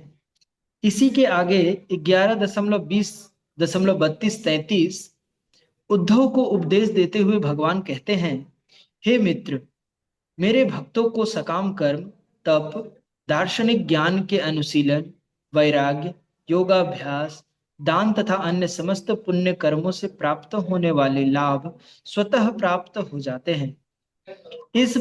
इन भक्तों को सारी वस्तुएं उपलब्ध रहती हैं, फिर भी वे मेरी भक्ति के अतिरिक्त और कुछ नहीं चाहते। यदि कोई भक्त किसी भौतिक लाभ की यथा स्वर्ग प्राप्ति या कोई आध्यात्मिक लाभ जैसे वैकुंठ की प्राप्ति की इच्छा करता भी है, तो मेरी अहेतु की कृपा से उसकी इच्छाएं सरलता से पूरी हो जाती हैं। हरे कृष्ण। इसके बाद परमानंद धामेश्वरी माता जी का यह है, मतलब लाइन पता चल रहा है कहाँ पे है? जी प्रभु जी, पता चल रहा है। हाँ बोलिए, फिर हरे 2 पैरा कृष्ण। पढ़ लेना। जी प्रभु जी। वस्तुतः ऐसा व्यक्ति जो कृष्ण भावनामृत विकसित हो जाने पर भी भौतिक भोग के लिए प्रतिलिप्त रहता है, प्रामाणिक गुरु के आदेश अनुसार नियमित भक्ति करते रहने पर ऐसी मनोवृत्ति से शीघ्र ही छुटकारा पा लेता है। तत्पश्चात श्री रूप गोस्वामी की संस्तुति है कि मनुष्य को चाहिए कि वह भौतिक इंद्रिय भोग में लिप्त न होकर कृष्ण से संबंधित हर भोग की वस्तु को ग्राह्य समझे। उदाहरणार्थ, भोजन करना आवश्यक है और हर व्यक्ति अपने स्वादेंद्रिय की तुष्टि के लिए सुस्वादु व्यंजन बनाता है। अतएव इस दशा में अपनी जीभ की नहीं अपितु कृष्ण की तुष्टि के लिए कुछ सुस्वादु व्यंजन बनाकर कृष्ण को अर्पित किए जा सकते हैं। तब यह वैराग्य है। व्यंजन बनाए जाए, लेकिन जब तक उन्हें कृष्ण को अर्पित न कर लिया जाए, उन्हें भोजनार्थ ग्रहण न किया जाए। ऐसी किसी भी वस्तु का जो कृष्ण को अर्पित न की गई हो, परित्याग करने का व्रत ही वास्तव में वैराग्य है। ऐसे वैराग्य से ही मनुष्य अपने इंद्रियों की मांग को पूरा कर सकता है। हरे कृष्ण। इसके बाद क्या, नारदी देवीदासी, नारदी माता जी हरे कृष्णा प्रभु जी। 2 पैरा पढ़ेंगे हैं। जी प्रभु जी। The impersonalists who try to avoid everything material may undergo severe austerities, but they miss the opportunity of being engaged in the service of the Lord. Thus, their renunciation is not sufficient for perfection. There are many instances where, following such artificial renunciation without any contact with devotional service, the impersonalist again fell down and became attracted to material contamination. There are many supposed renouncers, even at the present moment, who officially become sannyasis or renouncers and outwardly claim that spiritual existence is truth and material existence is untruth. In this way, artificially, they make a show of renunciation of the material world. However, because they cannot reach the point of devotional service, they fail to achieve the goal and they again come back to material activities such as philanthropic work and political agitation. There are many examples of so-called sannyasis who gave up the world as untruth, but again came to the material Krishna, world because they were not seeking their real repose at the lotus feet of the Lord. One should not give up anything that can be utilized in the service of the Lord. That is the secret of devotional service. Anything that can be utilized in advancing in Krishna consciousness and devotional service should be accepted. For instance, we are using many machines for the advancement of our present Krishna consciousness movement. Machines like typewriters, dictating machines, tape recorders, microphones, and airplanes. Sometimes people ask us, why are you utilizing material products if you condemn the advancement of material civilization? But actually, we do not condemn. We simply ask people to do whatever they're doing in Krishna consciousness. This is the same principle on which Bhagavad Gita, Krishna advised Arjuna to utilize his fighting abilities in devotional service. Similarly, we are utilizing these machines for Krishna's service. With such sentiment for Krishna or Krishna consciousness, we can accept everything. If the typewriter can be utilized for advancing our Krishna consciousness movement, we must accept it. Similarly, the dictating machine or any other machine must be used. Our vision is that Krishna is everything. Krishna is the cause and effect, and nothing belongs to us. Krishna's things must be used in in the service of Krishna. That is our vision. Thank you. इसके बाद सीता समर्पण माता जी। हरे कृष्णा। किंतु इसका अर्थ यह नहीं कि हमें भक्ति संपन्न करने के सिद्धांतों का त्याग कर देना चाहिए अथवा भक्ति के लिए नियमित विधि विधानों के पालन की अपेक्षा करना चाहिए। भक्ति की प्रारंभिक अवस्था नौसिखिया अवस्था में भक्त को उन सभी विधि विधानों का पालन करना चाहिए जो आध्यात्मिक गुरु के द्वारा स्थापित किए गए हैं। वस्तुतः वस्तुओं को स्वीकार करना या ठुकरा देना भक्ति के सिद्धांतों पर निर्भर होना चाहिए। ऐसा नहीं कि कोई स्वतंत्र रूप से धारणाएं निर्मित कर ले कि किस वस्तु को स्वीकार करना है और किसको ठुकराना है।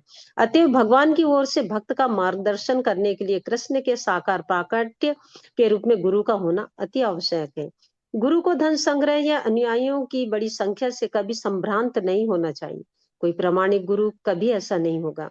किंतु यदि कभी कोई गुरु उचित प्रकार से अधिकृत नहीं होता और वह अपने आप गुरु बन बैठता है तो वह धन संग्रह या अनुयायियों की दीर्घ संख्या से संभ्रांत हो सकता है। उसकी भक्ति उच्च स्तरीय नहीं हो सकती। यदि कोई मनुष्य ऐसी उपलब्धियों से संभ्रांत हो जाता है तो उसकी भक्ति मंद पड़ जाती है। अतः भक्त को गुरु परंपरा के सिद्धांतों का कड़ाई से पालन करना चाहिए। कृष्ण भावना बस बस। इसके बाद सुचित्रा माता जी। कृष्ण भावना भावित व्यक्ति को स्वभावतः शुद्ध होने के कारण मन अथवा कर्म की किसी अन्य विशुद्धिकरण प्रक्रिया को विकसित करने की आवश्यकता नहीं होती। कृष्ण भावनामृत में उच्च पद को समस्त सद्गुणों से युक्त होता है और योग विधि के बतलाए गए यम नियमों का पालन करता है। ऐसे नियमों का पालन भक्त स्वतः करते हैं। इसका एक प्रत्यक्ष उदाहरण अहिंसा का गुण है जो सद्गुण माना जाता है। भक्त स्वभाव से अहिंसक होते हैं, अतएव उसे अलग से अहिंसा का अभ्यास करना नहीं होता। कुछ लोग शाकाहारी आंदोलन में सम्मिलित होकर शुद्धि चाहते हैं, किंतु भक्त तो स्वतः शाकाहारी होता है। उसे इस दिशा में ना तो अलग से कुछ करना होता है, ना ही शाकाहारियों की समिति में सम्मिलित होना पड़ता है। वह स्वतः शाकाहारी होता है। ऐसे अन्य भी अनेक दृष्टांत हैं जिनसे देखा जाता है कि भक्तों को कृष्ण भावनामृत के अतिरिक्त किसी अन्य अभ्यास की आवश्यकता नहीं होती। उसमें देवताओं के सारे सद्गुण स्वतः विकसित हुए रहते हैं। जो लोग जानबूझकर शाकाहारी या अहिंसक बनने का अभ्यास करते हैं वे भले ही भौतिक दृष्टि से सद्गुण से युक्त हों, किंतु ये गुण उन्हें भक्त बनने के लिए पर्याप्त नहीं होते। शाकाहारी व्यक्ति या अहिंसक व्यक्ति भक्त भी हो यह आवश्यक नहीं, किंतु भक्त स्वतः शाकाहारी तथा अहिंसक दोनों होता है। अतएव हम इस निष्कर्ष पर पहुंचते हैं कि शाकाहार या अहिंसा भक्त के कारण स्वरूप नहीं है। हरे कृष्ण। इसके बाद स्वधर्मनिष्ठ माता जी। हरे कृष्णा प्रभु जी। इस संबंध में स्कंद पुराण में एक कहानी आती है जिसमें नारद मुनि के उपदेश से एक बहेलिया व्याध महान भक्त बन गया। जब वह बहेलिया पूर्ण भक्त बन गया तो वह एक चींटी तक को मारने के लिए तैयार नहीं था। नारद मुनि के मित्र पर्वत मुनि ने जब भक्ति के कारण बहेलिये के इस आश्चर्यजनक परिवर्तन को देखा तो उसने कहा, हे बहेलिये, मुझे तुम्हारे द्वारा एक चींटी का भी वध करने की अनिच्छा विस्मित नहीं करती। जिस व्यक्ति में भक्ति विकसित हो जाती है उसमें सारे सद्गुण स्वतः आ जाते हैं। भक्त कभी किसी के लिए पीड़ादायक नहीं बनता।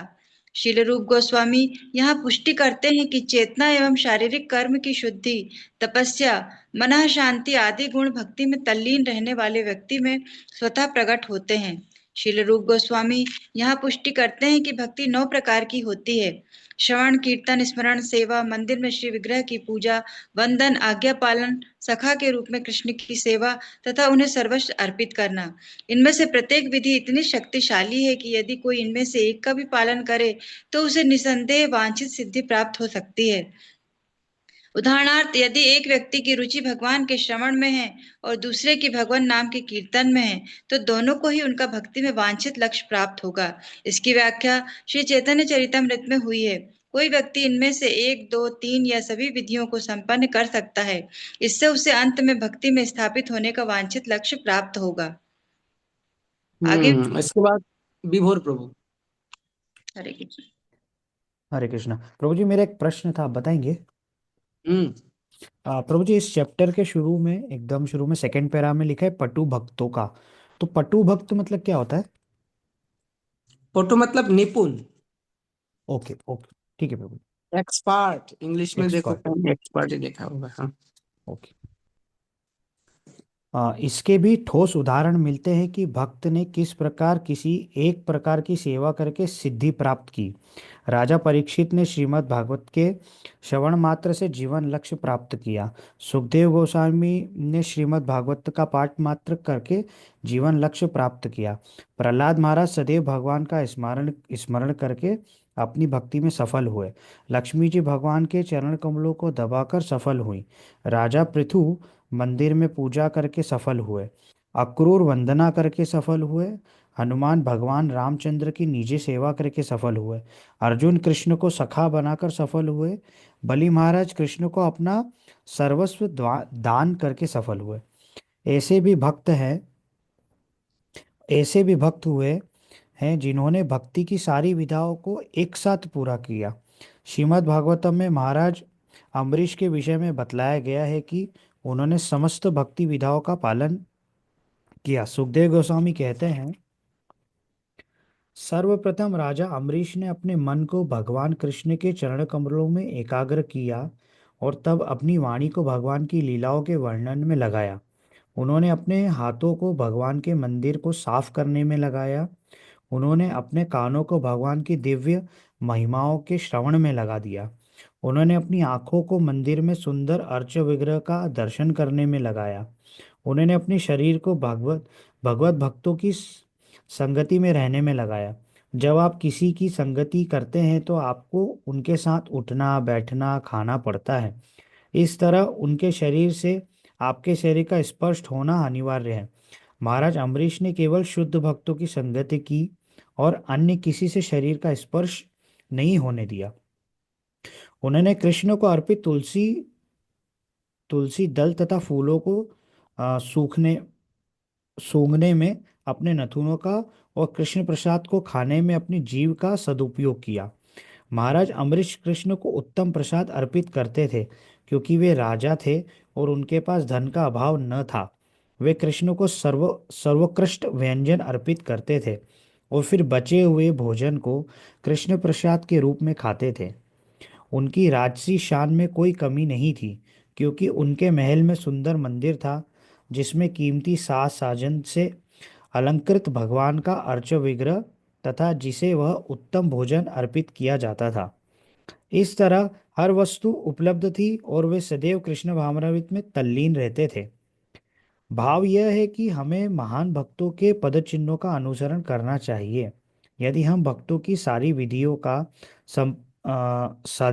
का संपन्न न भी कर सके तो कम से कम एक विधि को अवश्य पूरा करें, जैसे कि पूर्ववर्ती आचार्यों ने किया। यदि हम भक्तों की सारी विधियों को संपन्न करने में लग जाएं, जैसा कि महाराज अम्बरीश ने किया था, तो इस तरह सारी विधियों में से प्रत्येक से सिद्धि मिलने का आश्वासन दिया जाता है। किसी विधि की प्रथम पूर्णता के साथ ही मनुष्य भौतिक कल्मश से स्वतः छूट जाता है और मुक्ति उसकी दासी बन जाती है। इस भाव की पुष्टि आ, बिलम मंगल ठाकुर ने दृष्टांत से हो जाती है। यदि भगवान की अन्य भक्ति की जाए तो मुक्ति को भक्त की दासी बनाकर उसके पीछे पीछे चलती है। श्रील रूप गोस्वामी कहते हैं कि कभी कभी भक्तों के विधानों वैदिक भक्ति को आचरण राजसी ऐश्वर्य भक्ति का मार्ग भी कहते हैं। इसके बाद अध्याय 15 रागानुगा भक्ति। रागानुगा भक्ति के उदाहरण वृंदावन में कृष्ण के सखाओं में आसानी से देखे जा सकते हैं। कृष्ण के साथ वृंदावन के वासियों के स्वतः स्फूर्त आचार व्यवहार रागानुगा कहलाते हैं। इन व्यक्तियों को भक्ति के विषय में कुछ भी नहीं सीखना पड़ता। वे पहले से ही समस्त विधि विधानों में कुशल होते हैं और उन्हें भगवान की रागानुगा भक्ति प्राप्त हो चुकी रहती है। उदाहरणार्थ कृष्ण के साथ खेलने वाले ग्वाल बालों को उनके साथ खेलना किसी तपस्या या योग के अभ्यास द्वारा नहीं सीखना होता। वे अपने पूर्व जन्मों में समस्त विधि विधानों की परीक्षा उत्तीर्ण कर चुके रहते हैं। फलतः उन्हें कृष्ण के प्रिय मित्रों के रूप में उनकी प्रत्यक्ष संगति प्राप्त होती है। उनकी यह स्वतःस्फूर्त मनोवृत्ति रागानुगा भक्ति कहलाती है। इसके बाद सागरिका माता जी 2 पैरा पढ़ेंगे। सागरिका माता जी कहाँ गया? सागरिका देवी दासी हो गया वृंदावन वासी, जम गया। अंजना माता जी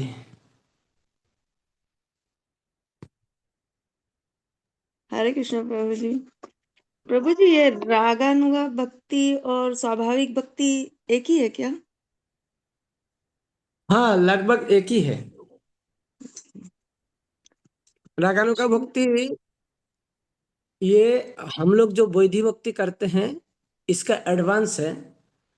और इसको आप एक उदाहरण के द्वारा समझिए। जैसे मान लीजिए आपको गाड़ी चलाना है, तो स्वाभाविक रूप में आपको कार ड्राइविंग जो ट्रेनर होते हैं उनके पास जाना पड़ेगा। वो आपको बहुत रूल्स रेगुलेशन बताते रहेंगे, आपका बक बक करके आपको पूरा दिमाग खा जाएंगे।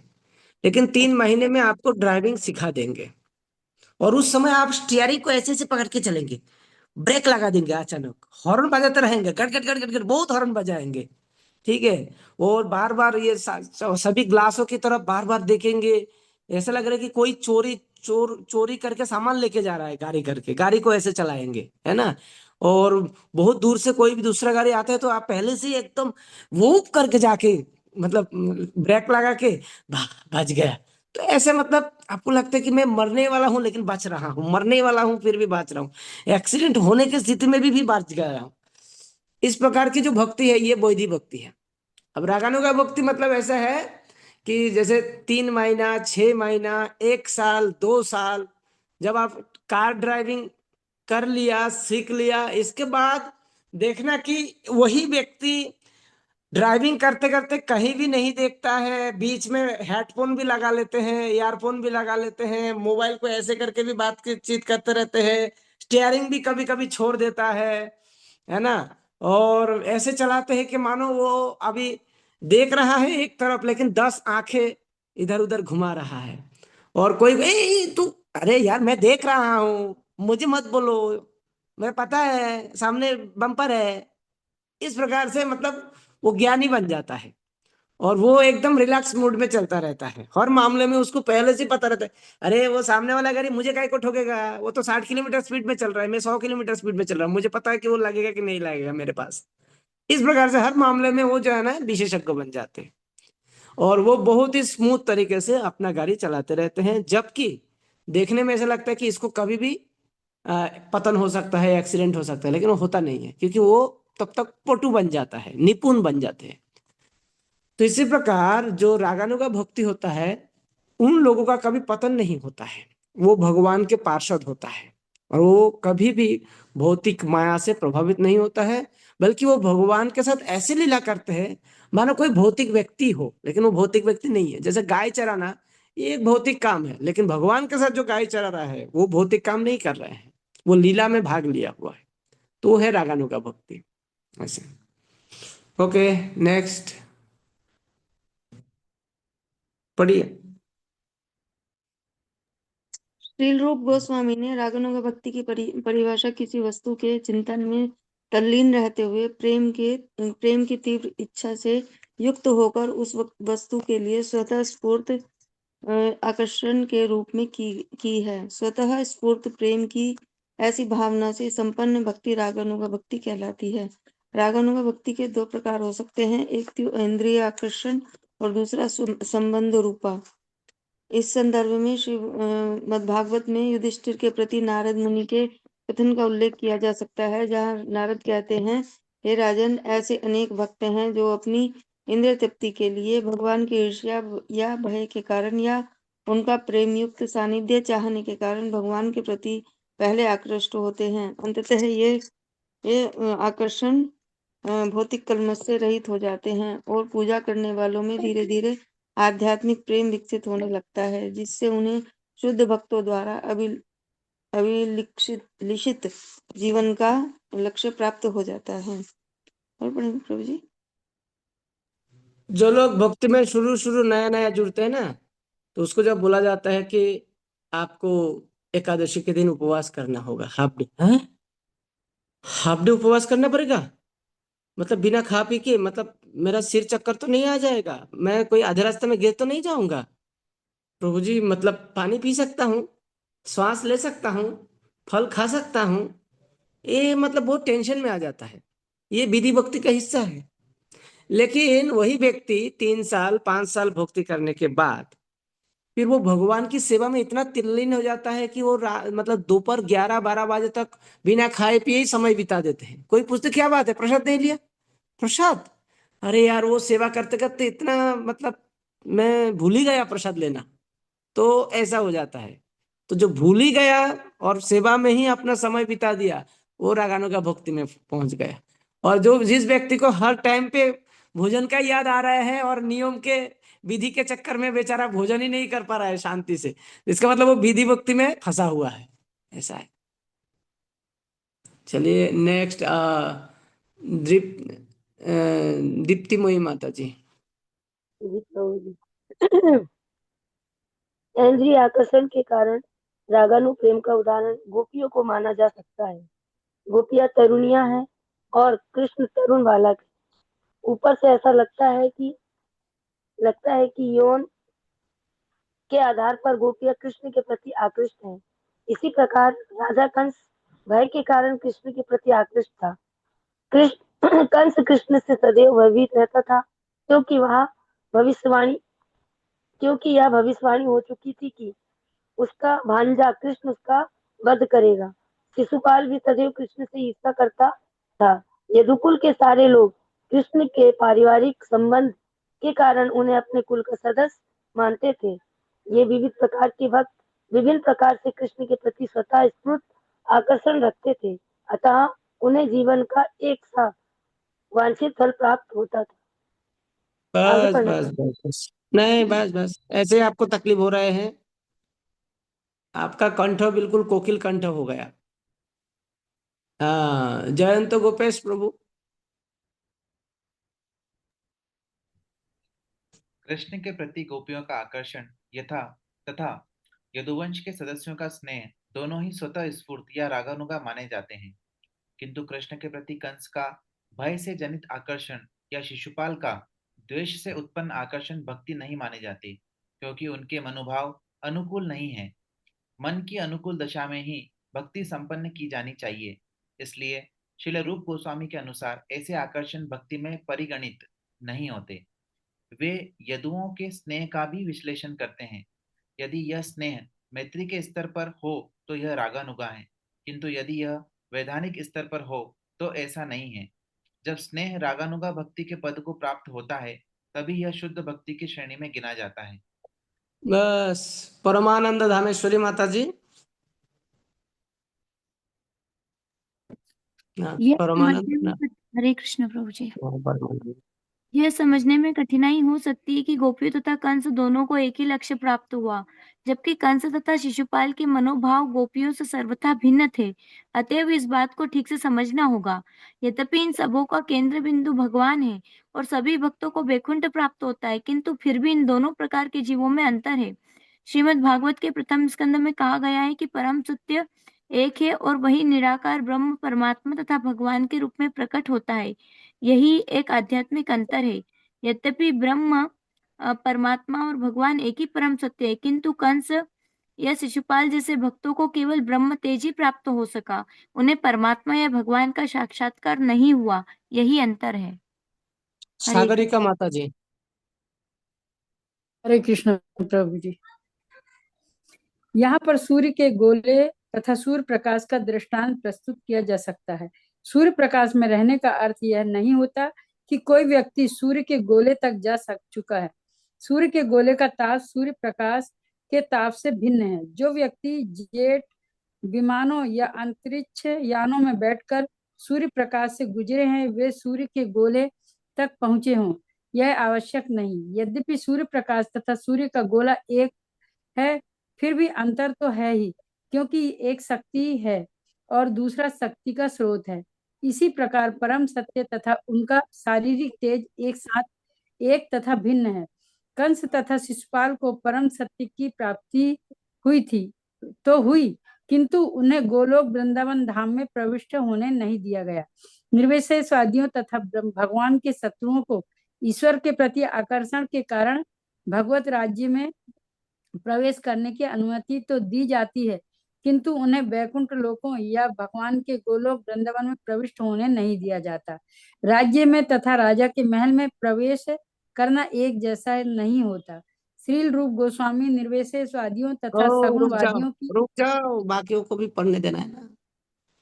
अभी एक एक पैरा करके ही पढ़ना सबको। शोभा माता जी।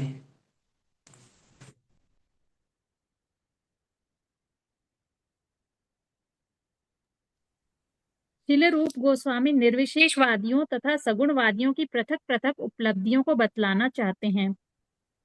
सामान्यतया जो लोग निर्विशेषवादी हैं और भगवान के प्रति शत्रु भाव रखते हैं, यदि वे आध्यात्मिक सिद्धि प्राप्त कर लेते हैं तो उन्हें केवल निराकार ब्रह्म तक ही पहुंचने दिया जाता है।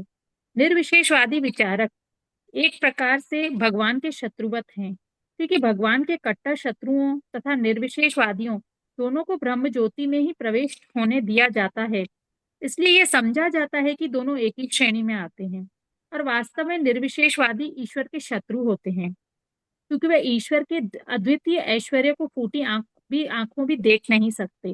वे अपने को भगवान के ही समकक्ष रखने का प्रयास करते हैं।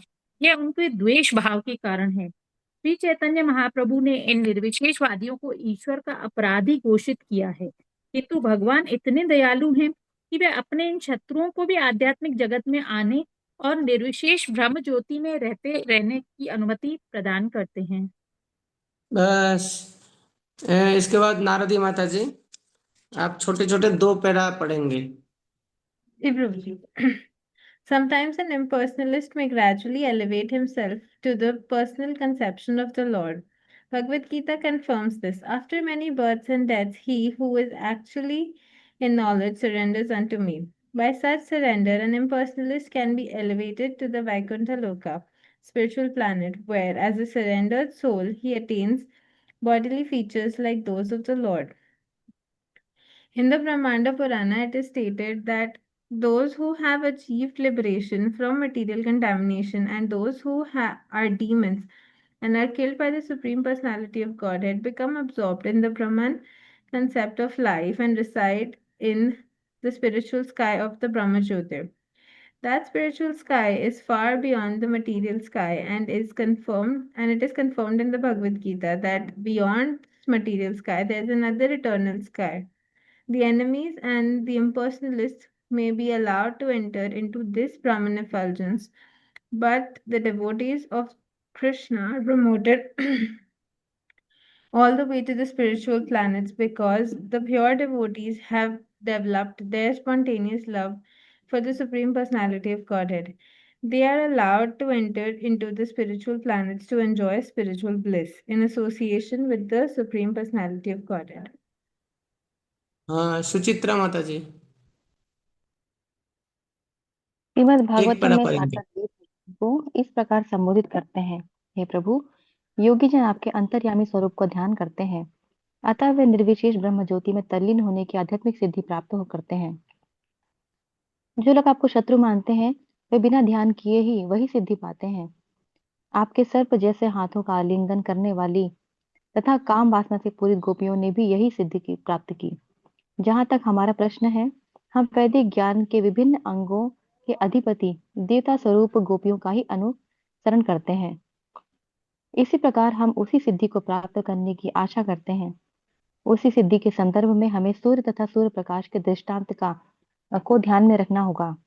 जो निर्विशेषवादी हैं, वे सूर्य प्रकाशवत ब्रह्म ज्योति में तल्लीन होते हैं, किंतु जो भगवत प्रेम में मग्न रहते हैं, वे भगवत धाम गोलोक वृंदावन में प्रवेश करते हैं। इसके बाद हाँ, सधर्मनिष्ठा माता जी। हरे कृष्णा प्रभु जी। गोपियों की काम वासना किसी प्रकार की भौतिक काम वासना की सूचक नहीं है।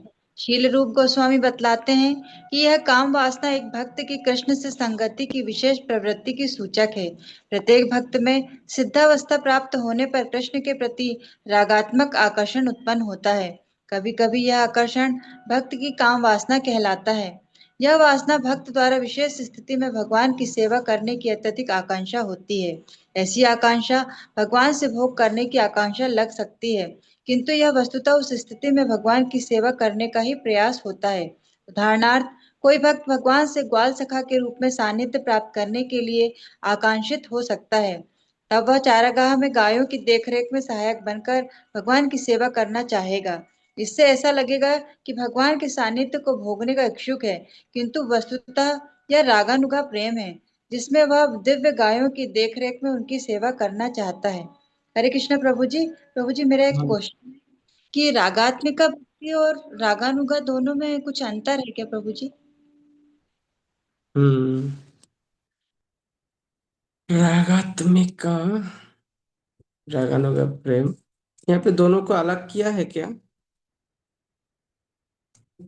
अलग शब्द दिया है क्या कहीं भी? जी प्रभु जी, इसमें क्वेश्चन है कि रागात्मिका और रागानुगा भक्ति का क्या अर्थ है? ऑलमोस्ट सेम ही है। रागात्मिका और रागानुगा, हाँ हाँ, सही बात है। ये जैसे वृंदावन के अंदर जितने सारे भगवान के पार्षद रहते हैं, कोई सखा के रूप में, कोई सखी के रूप में, और कोई वृद्धा गोपी के रूप में, जैसे मानो वात्सल्य प्रेम से जुड़ा हुआ जो है, तो कोई दास के रूप में भी है। तो जो भगवान के नित्य पार्षद, जो शास्त्रों में जिसका वर्णन है, जैसे नंद बाबा, यशोदा, या राधा रानी, या ललिता विशाखा, या श्रीदाम सुदाम जाम्बू सुदाम आदि, ये सब, ये लोग जो भक्ति कर रहे हैं वो है रागात्मिका भक्ति। और इनके भक्ति को जो फॉलो कर रहा है वो है रागानुगा। अर्थात रागात्मिका भक्ति करने वाले भक्तों को जो अनुसरण करते हैं, उनकी भक्ति को रागानुगा भक्ति कहते हैं। तो वो दोनों ऑलमोस्ट सेम होता है, लेकिन उसमें अंतर है। एक जो है भगवान के नित्य पार्षद है, और दूसरा है कि भगवान के नित्य पार्षदों को उसी स्टाइल में फॉलो करना, वो है रागानुगा। बस इतना ही अंतर है, लेकिन है वो विधि भक्ति से अलग। थैंक यू थैंक प्रभु यू जी। प्रभु जी। ओके, तो टाइम तो हो गया बराबर। और इंद्रिय आकर्षण जो ये है, इसको हम अगले क्लास में लेंगे, और बाकी चारों अध्याय हम अगले क्लास में ही पूरा कर लेंगे। जिसको जिसको छुट्टी चाहिए वो बिल्कुल आउट हो सकते हैं, कोई दिक्कत नहीं। और जिसका हाथ उठाया है, जयंत गोपेश प्रभु, हाँ आप बोलिए। प्रभु जी, जो पांच क्लास तरह खत्म, ध्यान रखना। प्रभु जी, जो 5 तरह की मुक्ति है, तो जो गोलोक हम्म। धाम जो जाता है वो इन 5 में से अलग है ना? छठा प्रकार है एक तरह से। गोलोक वृंदावन में मुक्ति। मतलब वो सारूप्य, सामीप्य, साष्टी, सायुज्य उसमें तो नहीं आता, सामीप्य में आता है, या मतलब इसके भी बियॉन्ड है ये सब चीजें?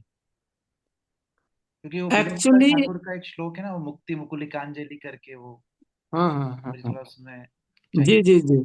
मतलब गोलोक वृंदावन में मुक्ति देवी की जो वर्चस्व है वो लगभग फीका हो जाता है, मतलब उसको कोई ज्यादा इंपॉर्टेंट नहीं देता है। ऐसा नहीं है कि वो मुक्ति बिल्कुल है ही नहीं, मुक्ति है, लेकिन मुक्ति देवी का है ना, जैसे मंत्री बना दिया गया है लेकिन कोई डिपार्टमेंट नहीं दिया उसको, नाम से मंत्री है ना। इसी प्रकार मुक्ति देवी, जैसे मान लीजिए हम लोगों ने जहां तक समझ पाया कि भगवान के नजदीक में रहना, ये है सामीप्य मुक्ति। तो ऑब्वियसली सारे गोपी लोग, सखा लोग तो भगवान के नजदीक में ही रहते हैं, तो इसका मतलब सामीप्य मुक्ति उनका भी है। सालोक का मुक्ति भगवान के लोक में जो ले रहे हैं तो सालोक का मुक्ति भी हो रहे हैं। फिर साष्टी मुक्ति, भगवान का ऐश्वर्य और उनके ऐश्वर्य में लगभग बराबर ही होता है, क्योंकि भगवान भी गाय चरा रहे हैं, ये भी गाय चरा रहे हैं। भगवान भी माखन खा रहे हैं, ये भी माखन खा रहे हैं। भगवान के रासलीला में रासलीला कर रहे हैं, ये भी रासलीला में वही नाच ये कर रहे हैं। तो सुख भोग और संपत्ति भोग एक ही प्रकार के लगभग जैसा है। अब है सारूप्य मुक्ति। तो सारूप्य मुक्ति में कृष्ण की विरह में कभी कभी गोपी और गोप बालक लोग खुद ही कृष्ण जैसे एक्टिंग करते हैं। जैसे आप लोगों ने गोपी गीत जो है उसके पहले आपने एक चैप्टर में पाया है कि सारे गोपी लोग कृष्ण के लीला को अनुकरण कर रहे थे, है ना। तो वो है सारूप्य मुक्ति। और बाकी है शास्त्री मुक्ति। और शास्त्री मुक्ति का तो वैकुंठ में ही एब्सेंट है, तो गोलक वृंदावन में तो कोई प्रश्न ही नहीं है। तो कुल मिला के मुक्ति देवी है, लेकिन वो इतना ज्यादा वर्चस्व नहीं रखता है गोलक वृंदावन में, ऐसा है। Thank you. सीता समर्पण माता जी। हरे कृष्णा प्रभु जी। हरे कृष्णा प्रभु जी। जैसे ये भक्ति की जो 5 वस्तुएं हैं, जो पूछा गया क्वेश्चन में कि भक्ति की 5 वस्तुएं, तो ये मथुरावास, मथुरा भगवत ग्रह सेवन, जी भागवत सेवा, जी नाम संकीर्तन और साधु संग या हाँ, वैष्णव तो सेवा। ये 5 है ना वस्तुएं, जी। यही 5 वस्तुएं। जी जी प्रभु जी, धन्यवाद। और कोई प्रश्न, डाउट? हाँ, दीप्तिमयी माता जी। हरे कृष्णा प्रभु जी। प्रभु जी मैं ये बोल रही थी, वो जो क्वेश्चन आंसर है वो आप कब कराएंगे? क्वेश्चन नहीं है, वो क्वेश्चन आंसर सब आप बता बोल कब दूंगा, कराएंगे? अगले क्लास में सब बता दूंगा। हरि बोल। अभी तो टाइम खत्म हो थैंक गया, कुछ लोग हो सकते कि छूट भी गए, तो ठीक है। सबको बहुत बहुत धन्यवाद। पंचा कल्पतरुवर्ष कृपा सिंधुभ्यो च पतितानां पावनेभ्यो वैष्णवेभ्यो नमः। शिल प्रभुपाद की जय। हरे कृष्णा प्रभु जी, दंडवत प्रणाम।